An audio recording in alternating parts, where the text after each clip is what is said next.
Hey guys, it's your boy Aijalon Wallace. Welcome back to the channel. So you're thinking about getting your stage staffing agency off on the ground, and today we're going to be making a video to help you out and hopefully help you get started and take action today.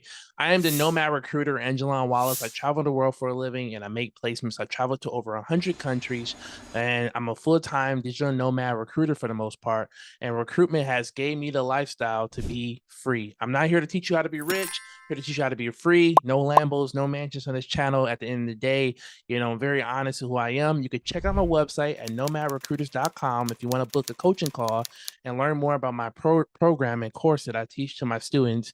And I have a lot of testimonials of a lot of my students on my website that have closed 20K, 40K, 50K deals, real names, real people at the end of the day, but they are hungry. They are people who are putting in the work at the end of the day. So, this is what you put in, what you get out of business. It is a $400 billion industry. So look, let's jump straight into the staffing side of things. So, guys, when it comes to staffing, the first thing I want to say, because a lot of people watching these videos are only familiar with healthcare staffing, and I want to say that there's technical sales, there's sales staffing, there's insurance staffing, there's truck driver staffing. There's so many like areas of staffing and niches at the end of the day.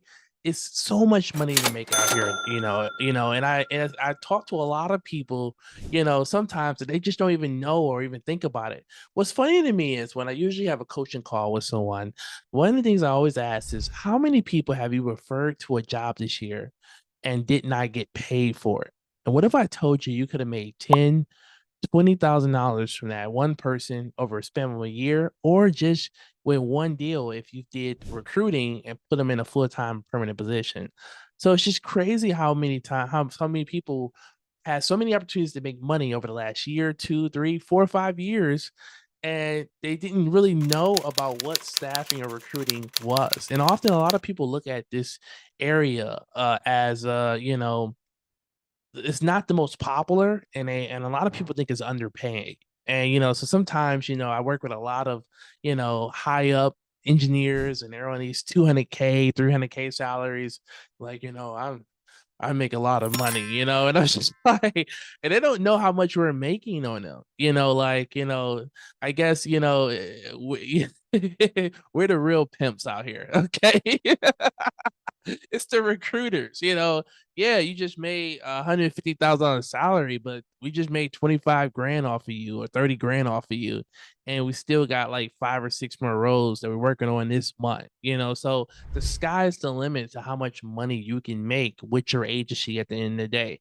One of the reasons I tell a lot of people is that, yeah, that I'm here to teach you how to be free and not how to be rich, is because everyone has different desires, different goals at the end of the day. With me, I live a lifestyle where I tend to work 1 month on and 1 month off, or I may work 2 months on and 2 months off because I'm frequently traveling and I like to enjoy my life. I didn't quit my 9 to 5 only to start a business and keep working all week and all every day. All it's just dumb. It's just dumb. It just doesn't make sense. I didn't quit my job to work more, so that's what I do with my life, at the end of the day. But I got a lot of my students. One of my students just closed on his first $1 million. He has a surgery, but after surgery, I'm gonna make sure I get him on the channel.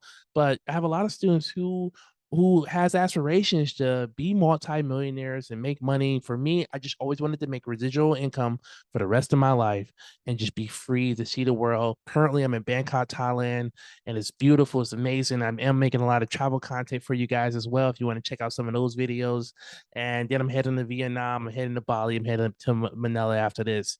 Going back to the staffing side of things as well. So I wanted to mention, so there's a lot of niches and a lot of areas within staffing that are currently growing. Sometimes people ask me, well, AJ, what should I specialize in if I want to step outside of healthcare? Well, areas that are starting to grow a lot is digital healthcare, the cannabis space, geospatial, technical sales, anything. And then there's different areas within IT.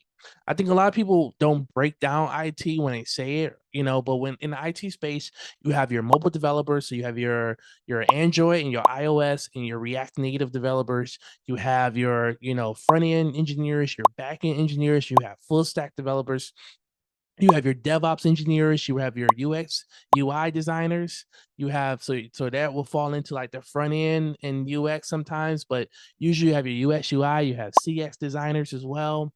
You got your technical salespeople, so your account managers or your SaaS guys as well.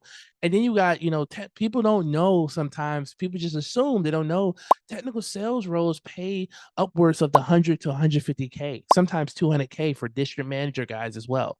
So you're still able to close, make 15,000 on sales positions as well, just like that.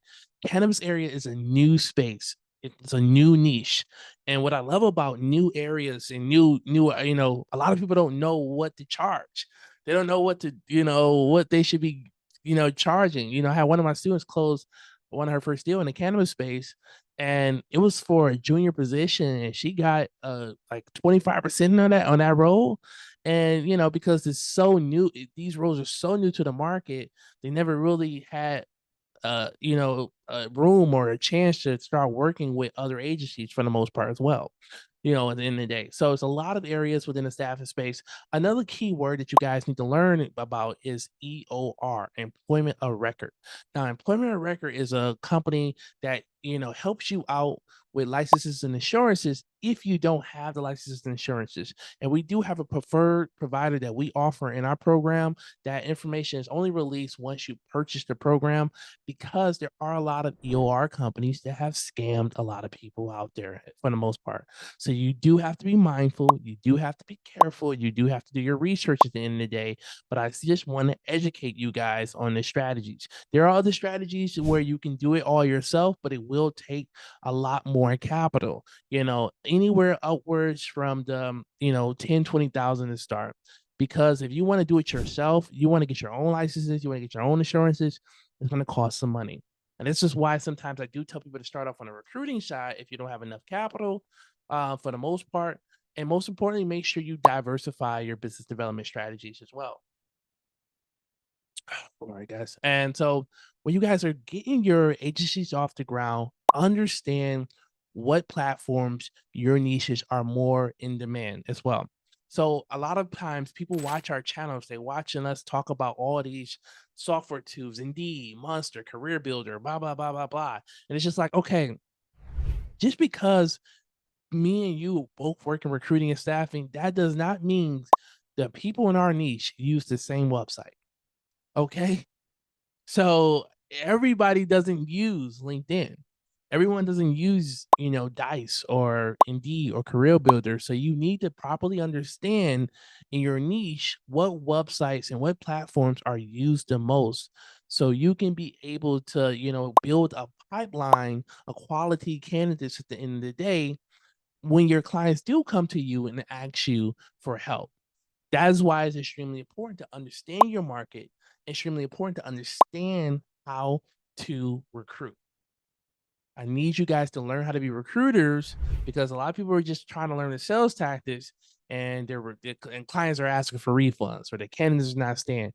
You have to properly understand how to qualify your candidates. Most importantly, there's a lot of qualifying questions that you have to go over, but the basics is, and most important is, of course, um, what is your salary expectations when you're talking to a candidate?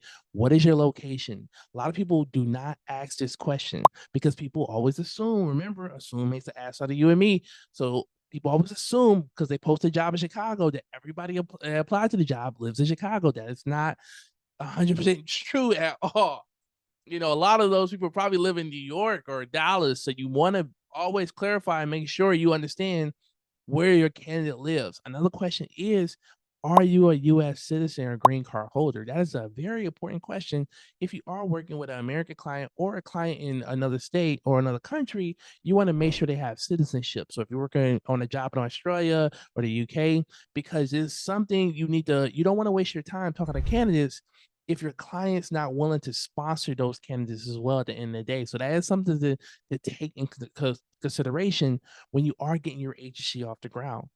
Other questions you want to be asking is their reason for leaving, their why. You do understand if a candidate is talking bad about their manager, that's probably not the best candidate to represent. But sometimes you do have to educate those candidates because they don't know.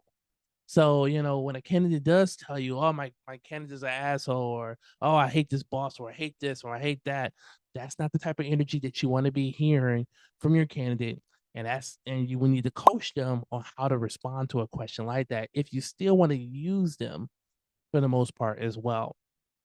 So you wanna understand their why. Most importantly, you wanna be asking, if if you my client was to give you an offer, and your job was to give you a counter offer, would you accept it? You wanna make sure that they say no. If they say, "I don't know," you do not wanna represent this candidate because it's gonna waste a lot of your time and your money and your sweat equity, which is something you're not gonna be able to get back at the end of the day. You only wanna work with people who are ready to go and who's ready to take action at the end of the day.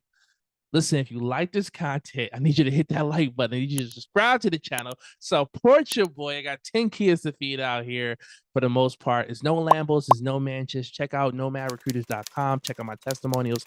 Book a call with me if you're ready to take action for the most part. And I can't wait to see you guys soon. All right, let's go from there.